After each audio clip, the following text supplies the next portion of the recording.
Assalamu alaikum, friends. Welcome to Fook Pierce Cipher. In this video, we will understand what the bearish BAT pattern is, how it forms on the chart, and how traders use Fibonacci levels to spot potential sell opportunities.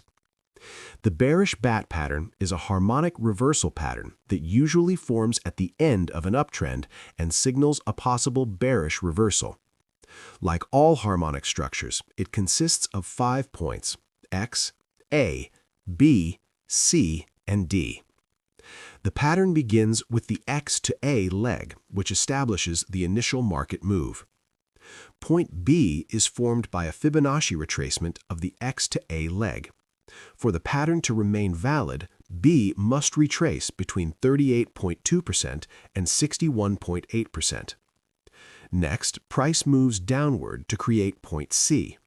Point C is measured as a Fibonacci retracement of the A to B leg and must stay between 38.2% and 88.6%.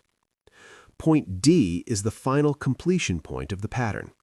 It forms at the 88.6% Fibonacci retracement of the XA leg and represents the potential reversal zone. Once price reaches point D, traders wait for bearish confirmation and then plan a sell entry. For take-profit levels, Fibonacci is drawn from A to D. Target 1 at 38.2%, Target 2 at 50%, Target 3 at 61.8%. The stop loss is placed above point X, usually at the 1.13 Fibonacci extension of the XA leg. This completes the bearish BAT pattern and its trading rules.